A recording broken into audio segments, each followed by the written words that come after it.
everyone. I'm attorney Chloe Corbett. Along with me, I have attorney Augustus Corbett.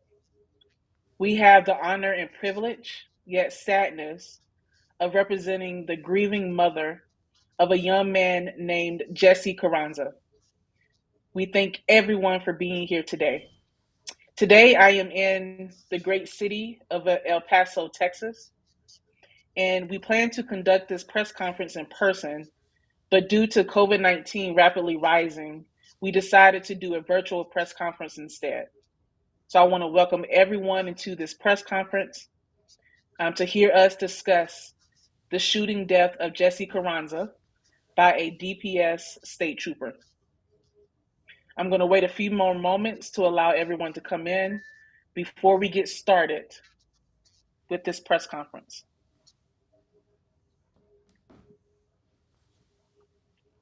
We want to thank each and every one of you for being here and for listening to this as well.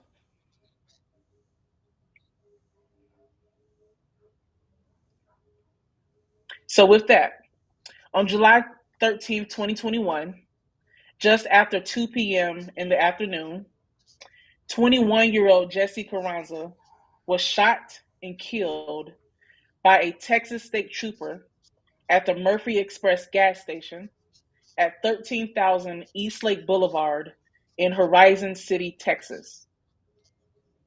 While most watching this press conference was going through their day on July 13th, 2021, whether you were at the store, pumping gas, spending time with your family, Jesse was laying on the scorching ground of a gas station parking lot, fighting for his life.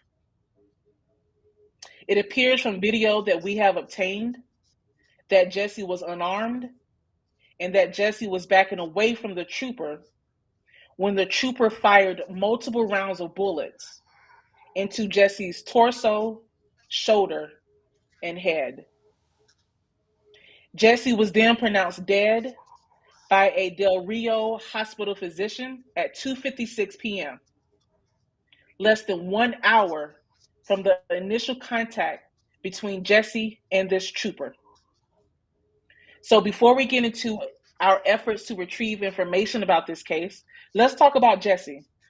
Let's talk about the human being that Jesse was and the potential that he had with his life. Today is Jesse's birthday. Jesse was born on July 21st, 1999, and he would have been 23 years old today. So I want to take a few seconds to reflect on his tragic loss of life.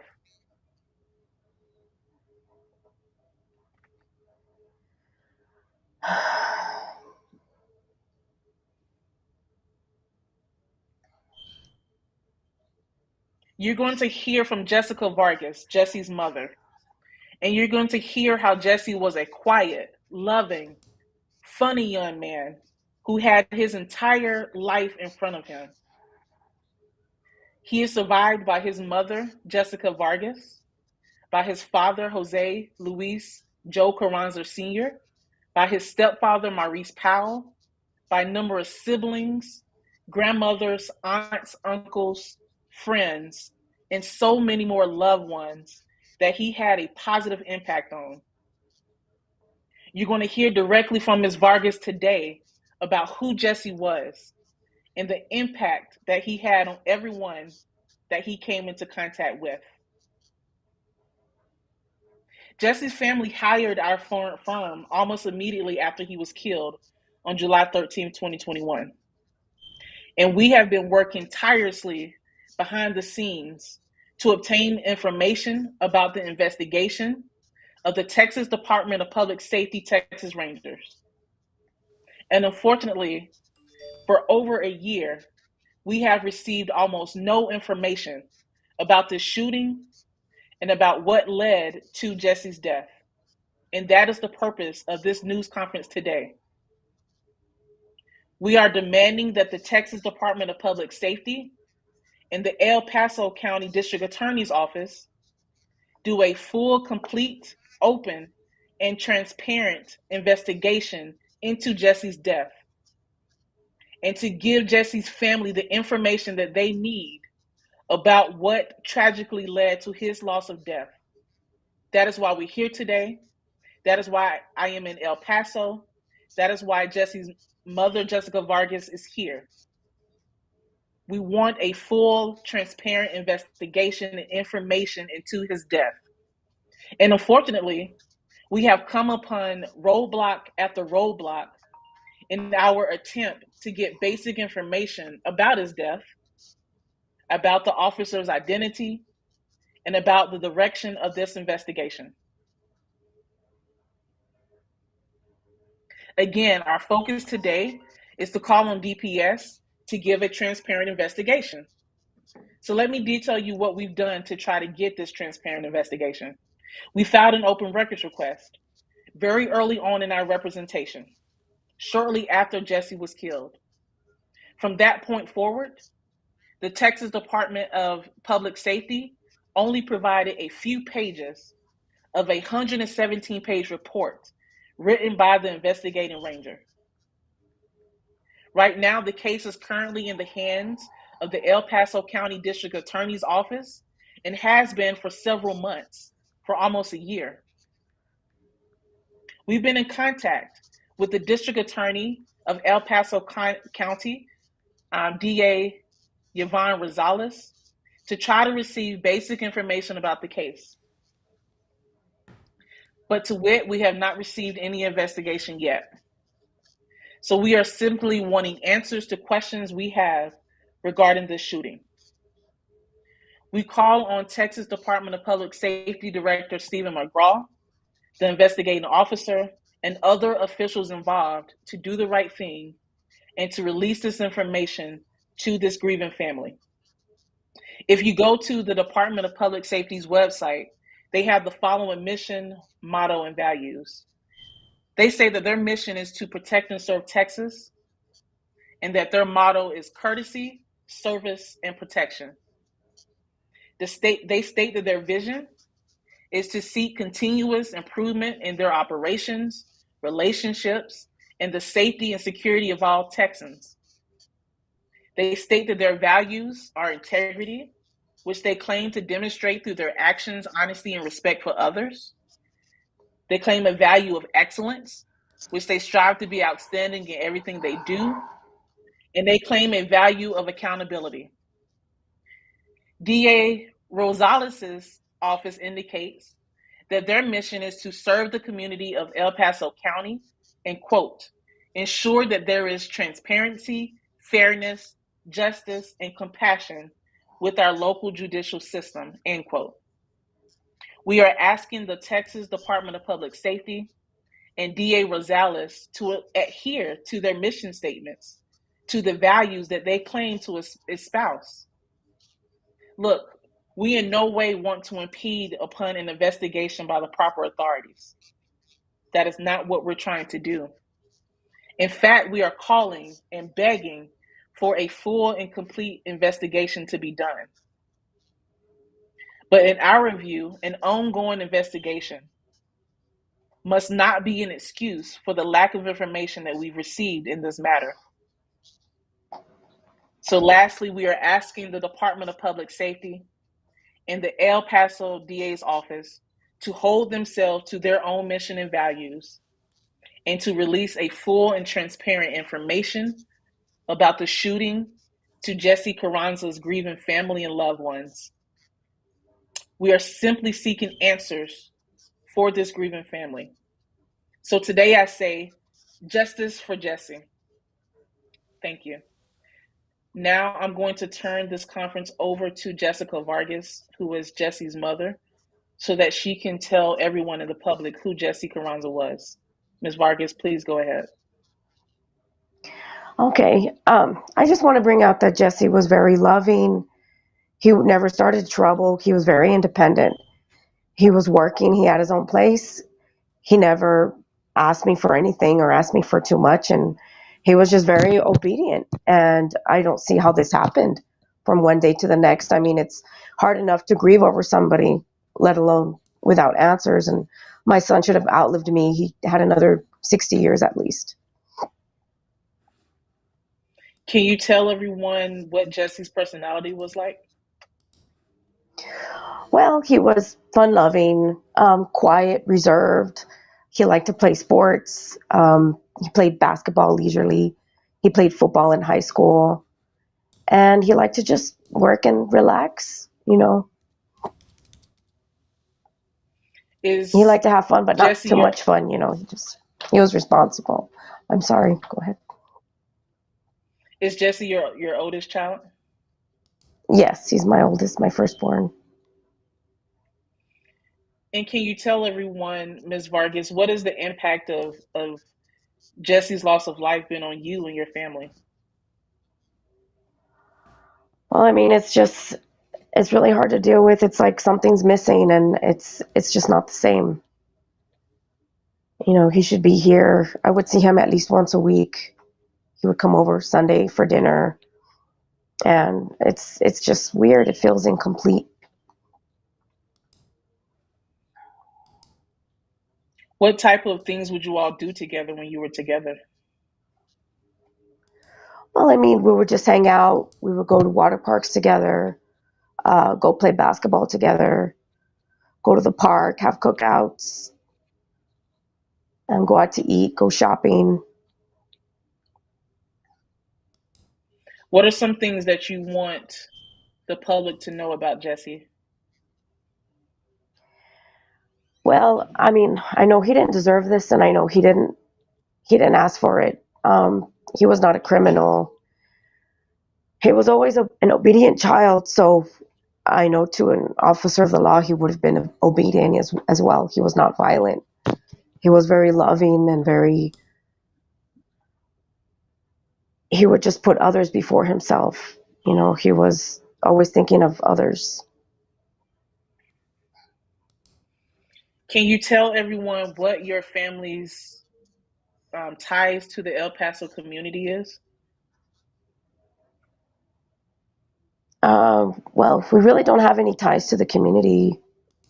I mean, we just kind of keep to ourselves. Well, how long have you all lived in El Paso? I've lived here in surrounding areas for about 20, 25 years. Chaparral, Anthony, Las Cruces. I grew up in Lordsburg, New Mexico when I was young, and we've lived here in Horizon for about 6 years. Um, this happened, the shooting happened about 10 minutes from where I live. So, I mean, it's just weird that we don't have any answers and it happened so close to home. What were you doing Yeah. the day that Jesse was shot? At that moment, I was working. I was doing Uber. So I received a phone call. There was an officer who called me and needed to speak to me about Jesse. And I rushed home. I thought something was wrong, and I noticed there was a lot of traffic on Paso del Norte, which is a street parallel to Eastlake, where the Murphy's gas station is. And so I suspected that something was wrong, and maybe um, something happened there that had to do with Jesse. But I mean, I didn't. I was not prepared for what the officer was going to tell me, that he had been killed. And when you got that information, I mean, what did you do? How did you handle that? Well, I mean, I was in denial. I couldn't believe what I heard. I thought I heard the officer tell me that he was in critical condition.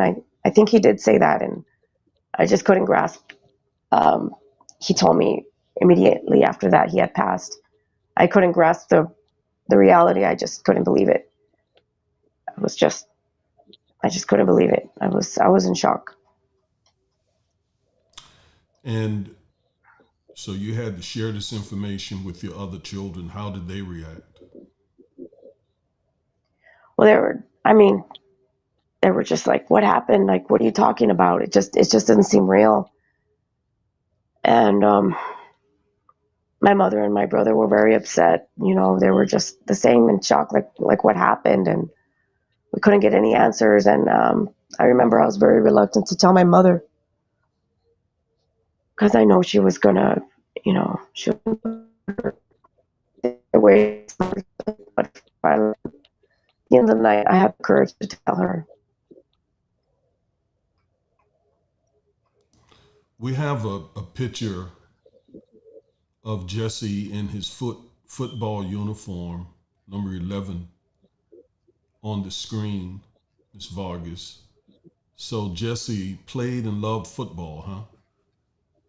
Yes, he loved football. He played throughout high school. He was very good. He And was very. It was always. I'm sorry, go ahead. It was just very active. He was also working in high school. He was working at a fast food restaurant, and then he graduated and he started working and he supported himself. He got his own place almost immediately, and he was just a non troublemaker. He liked to enjoy himself, leisurely play basketball, but he was always very responsible. Went to work every day, Monday through Friday, early morning hours, 6 to 7, 8 hours a day.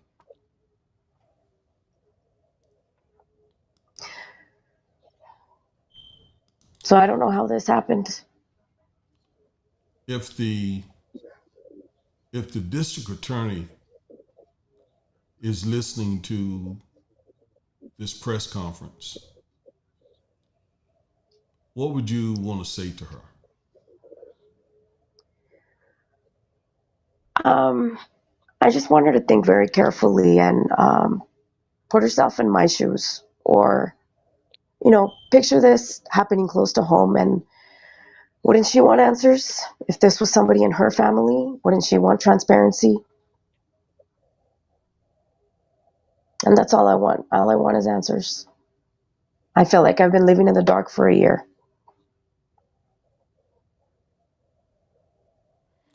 If the investigator and the director of DPS were listening to this, what would you say to them?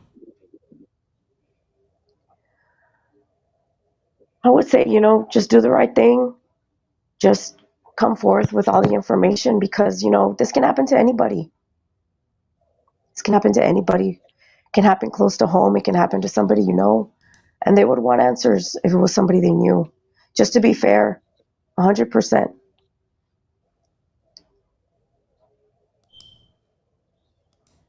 And finally, to the officer who shot Jesse, what would you say to him?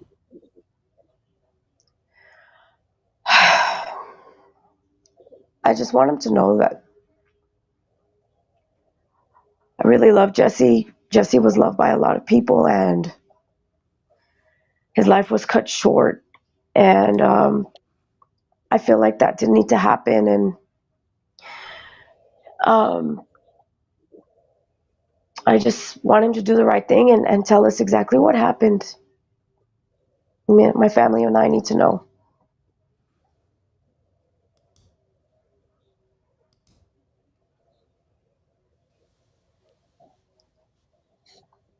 At this time, we welcome questions by members of the media if they're watching, and we'll attempt to answer at the best of our ability. But to reiterate what Ms. Vargas said, we're simply seeking answers and information. And Ms. Vargas and her family deserves at least that, answers and information.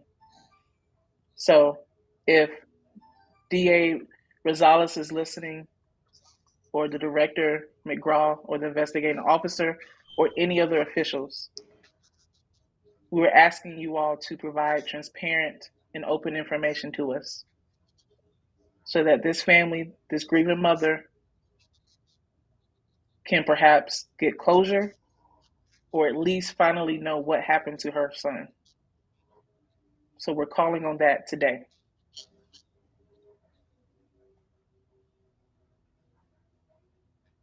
And at a minimum,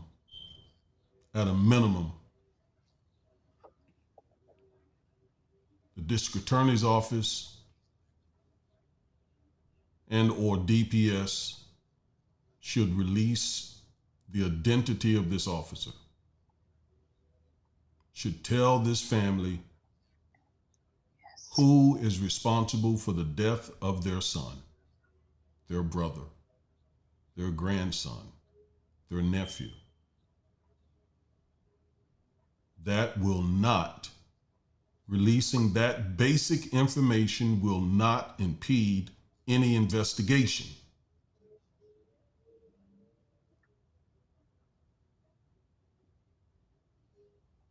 We're demanding that. It's only fair, as Ms. Vargas said, put yourself in her shoes. Just imagine this was your son. And not only are you grieving his death, but the people that you look to provide justice at least provide information, refuse to do so. That is a double. Feels like you've been victimized twice. Right, exactly.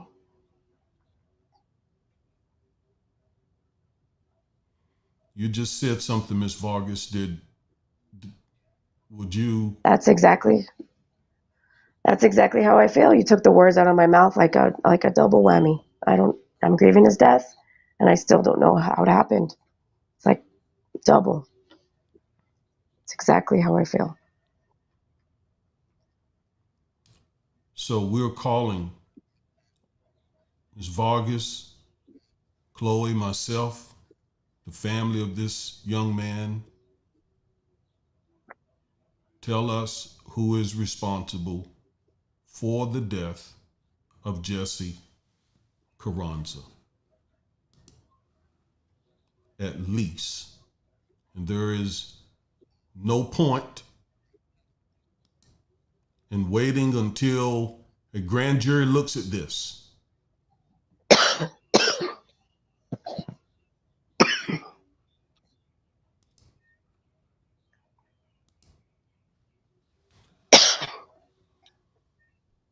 Ms. Vargas, we were going to show the video,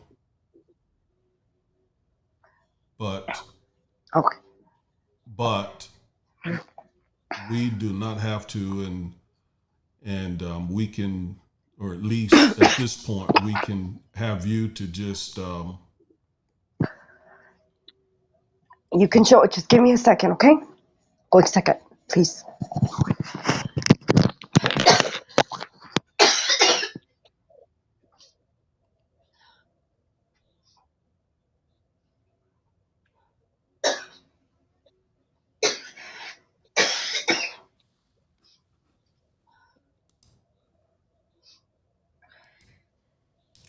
So this picture here that you all see is Jesse Carranza.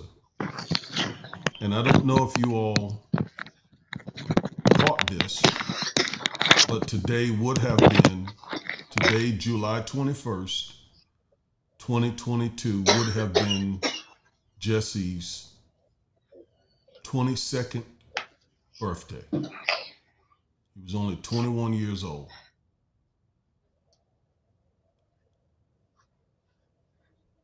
Smart, good-looking, handsome young man who should be here today doing what 21-year-olds do when they celebrate their birthday.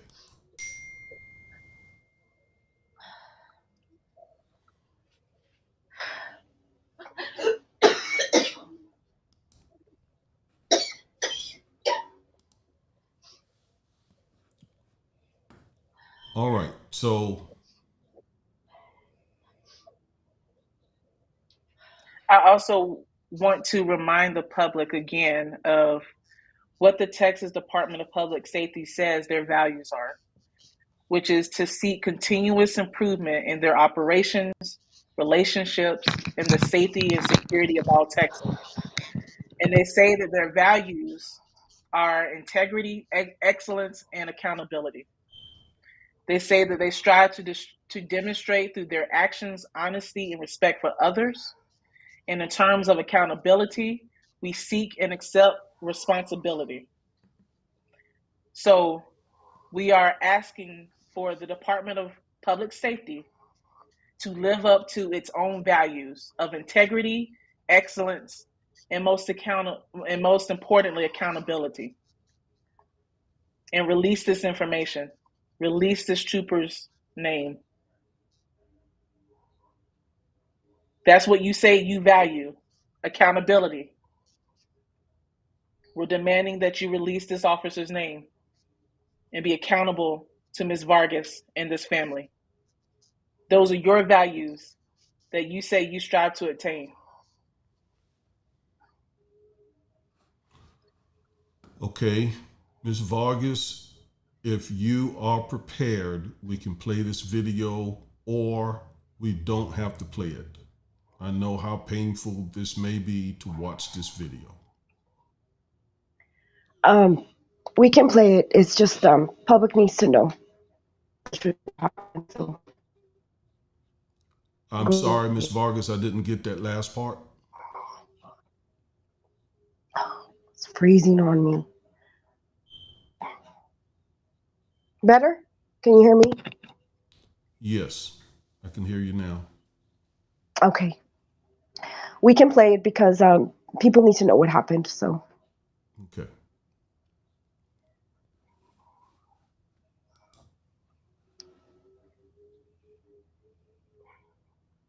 Now, what you're going to see is you're going to see a trooper's truck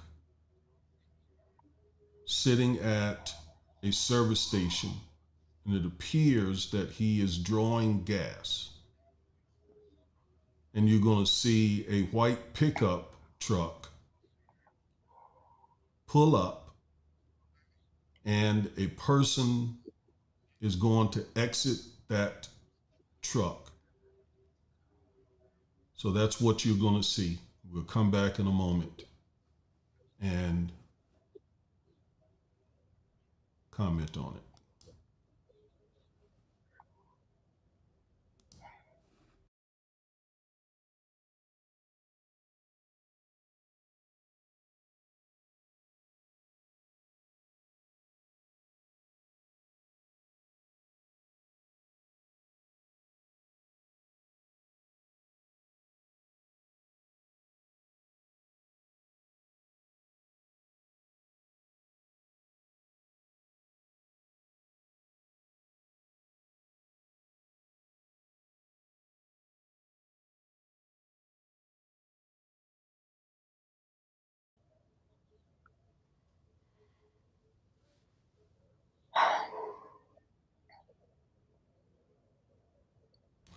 So you saw a white pickup truck pull into the service station, and it appears that the truck pulled up behind a DPS SUV. And it appears that the driver of the small white pickup truck walked over to the SUV. Then the driver of the white pickup truck appears to walk away and back away from the SUV. Looks to be 20 feet or so from the DPS truck. And then you see, you can't hear anything, but then you see the driver of the white pickup truck bending over. And it appears that this may have been the time when shots were fired, when he was 20, 30 feet, and I don't have an exact measurement there, but a good amount of distance away from the DPS officer, when the DPS officer fires.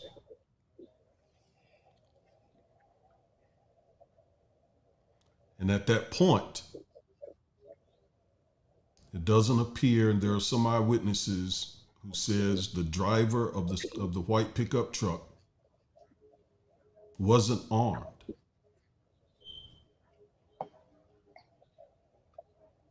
That's what the video appears to show. That's what eyewitnesses have said. But this is the reason why we want to know what DPS, what the El Paso District Attorney's Office uncovered pursuant to their investigation, so we can get answers to these questions.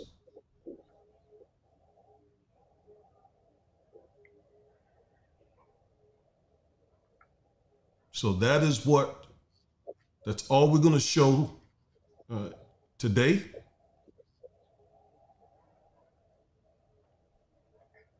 In our opinion,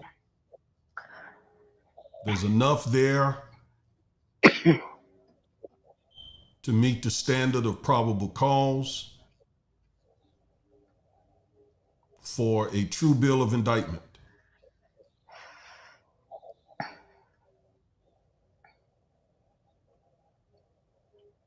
The public may not understand, but as attorneys, we know that probable cause is not a very high standard.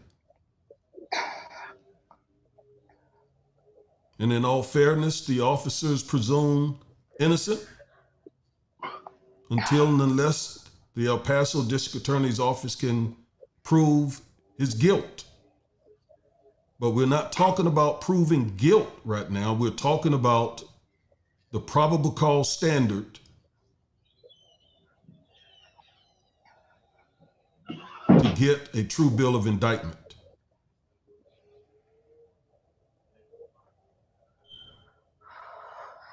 So that's what we're hoping to happen. First, that someone releases the identity of this DPS officer, that someone quickly present this case to a grand jury, that the El Paso District Attorney's Office present this case to a grand jury, and we're hoping that a true bill of indictment is given,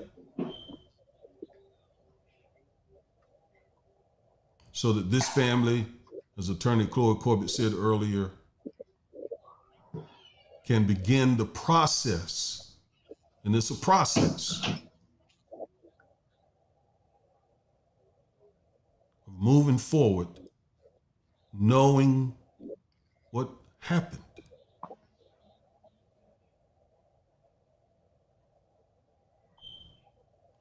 So we're going to,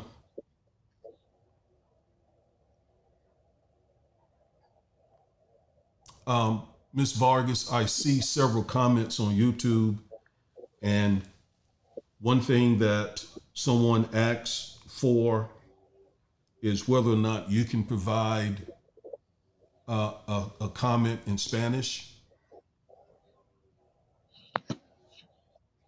Well, if someone can translate it, I can. Well, I think maybe someone listening, may speak Spanish only or something, and they're asking for that. You don't have to. It's up to you. Okay. I don't speak fluent Spanish, so only if they can translate. Otherwise, I can't answer. Okay. All right. Sorry. You have nothing to apologize for, Ms. Vargas, at all. And just thank you for just being here and talking a little bit about this handsome young son of yours. And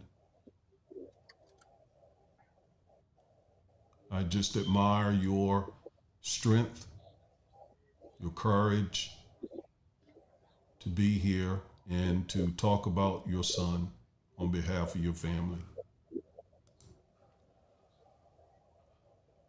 Thank you. Yes, ma'am. Um, we're going to, I think we're at the tail end of this news conference. I will hand it back over to Attorney Chloe Corbett. Okay. We want to thank all of you all for listening today, for listening to Ms. Vargas describe her son and describe the impact of the loss of her son has had on her and her family. As you heard her say, they are seeking answers. They're seeking answers. And not only are they grieving from the death of Jesse, but they're also grieving because they don't have information about his death. You heard Ms. Vargas say that this lack of information, this lack of transparency is a double whammy. A double whammy. And you heard her say, put yourself in her shoes. Imagine this was your loved one and you are grieving their death, but also don't have information about what led to it.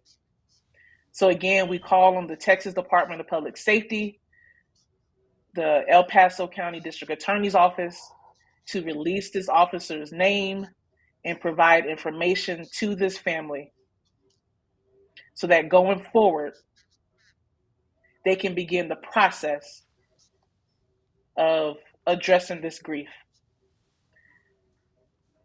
If you have any press inquiries or want to contact us, if you are a member of the press, you can reach us at our office number, which is 469-726-2626. You can also fax us at 469-726-2526 or 214-788-1202. With that, we thank you all again for listening. And if we have any updates, we will schedule another press conference. Thank you.